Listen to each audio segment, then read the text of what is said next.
Whoa. Just let that sink in for a second. That little glowing rectangle in your hand, it's being compared to a hypodermic needle.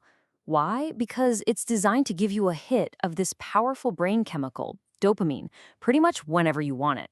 It's a heavy idea, so let's get into it. So, today we're digging into a huge paradox of our time. I mean, think about it. We live in a world with more access to, well, everything. Entertainment, food, shopping, information, it's all just a click away. And yet, so many of us feel kind of restless, anxious, and just not satisfied. We're going to unpack exactly why that is, and more importantly, what you can actually do about it. Okay, so here's the core of the problem. Our brains are basically running on ancient software in a high-tech world. I'm talking brains that evolved for survival in a world of scarcity, where a little bit of pleasure, like finding a ripe fruit, was a huge deal. Our brains are built to seek and to crave, and to never really feel content. But now, we're drowning in easy dopamine, and that ancient programming is getting completely short-circuited. To really understand what's happening inside our heads, we need to look at the brain's fundamental scoring system. It's this constant, delicate dance between pleasure and pain. And honestly, it's the key to everything we're talking about today. I want you to picture a seesaw, like the one from the playground. This is your brain's baseline. Most of the time, it's working really hard to keep this seesaw perfectly level, with pleasure on one side and pain on the other. That balanced, level state, that's called homeostasis. It's where your brain wants to be, just neutral and calm. Now, let's say you do something that feels good. You scroll through social media, you eat a donut, you binge watch that news series. Boom, you get a big rush of dopamine, and your seesaw slams down on the pleasure side. It feels awesome, right? Of course it does. But your brain absolutely hates being out of balance. So what happens next is pretty wild. To get that seesaw back to level, your brain immediately sends an equal and opposite force to the other side. You can think of them as these little pain gremlins that hop on the pain side of the scale. This is that feeling of a come down, that weird little emptiness, that urge for just one more scroll or one more episode. It's your brain just trying to get back to neutral. And, every once in a while, this system works just fine. It's a brilliant survival mechanism. But in our world, we're not just tipping the seesaw occasionally. We are slamming it down on the pleasure side over and over and over again. And that is where the whole system starts to break down. Because with all those repeated intense hits of dopamine, those pain gremlins, they stop leaving. They don't just hop on and hop off. They set up camp. They bring their little gremlin sleeping bags. They build a fire. Heck, they've got a whole gremlin village over there now. And what this does is it fundamentally changes your baseline. Your seesaw is no longer level. It's now tilted, by default, to the side of pain. This creates what's called a chronic dopamine deficit state, and you can see it right here. At first, the pleasure is a big spike up, and the painful after effect is just a little dip down. But as you keep going back for more, look what happens. The pleasure spike gets way smaller and shorter, while that painful crash gets deeper and lasts so much longer. You end up needing more and more of the thing, not to feel good, but just to feel normal. And check this out. This isn't just a metaphor or a feeling. It is a physical, measurable change in your brain. On the left of each of these images, you see a healthy brain's reward center, all lit up and active. On the right, that's a brain after chronic exposure to high dopamine behaviors. The reward pathways are literally going dark. You have fewer receptors available to experience pleasure from anything. Okay, so that's the problem. And it can feel a little bleak. But here is the amazing part. Our brains are not fixed. They are incredibly adaptable. We can reset this balance. So how do we actually do it?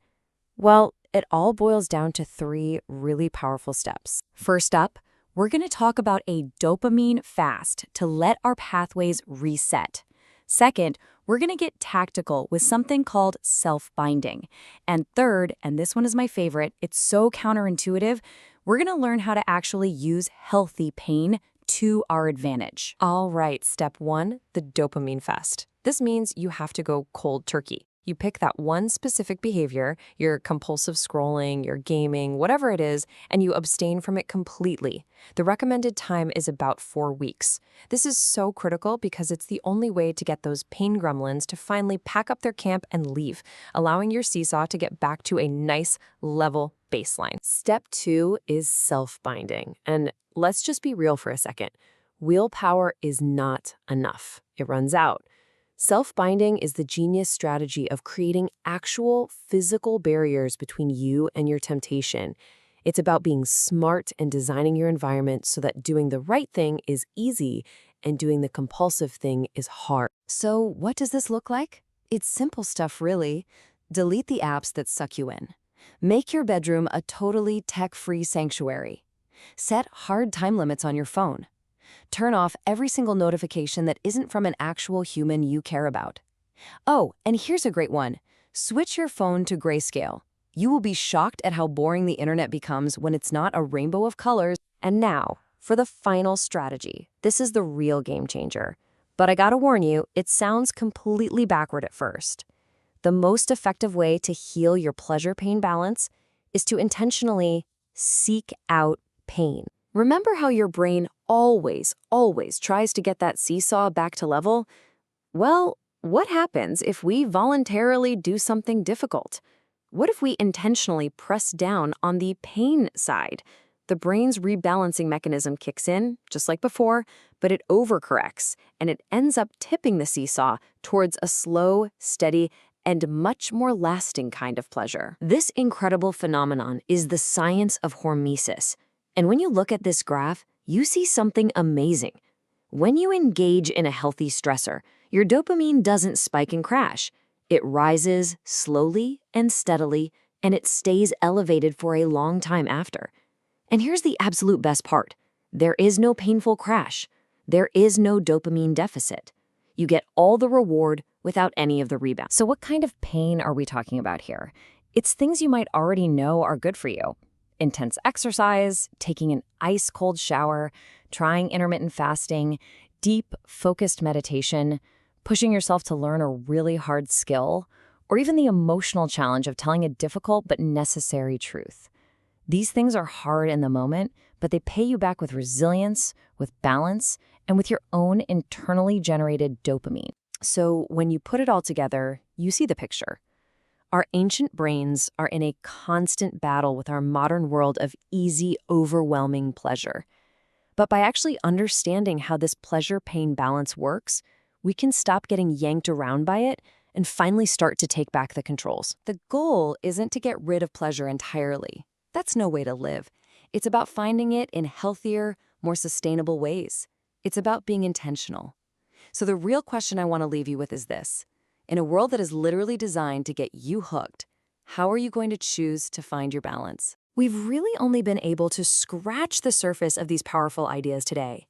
If you want to go way deeper into all of these strategies, you can actually get the full audiobook that this explainer is based on completely free by using the link down in the description.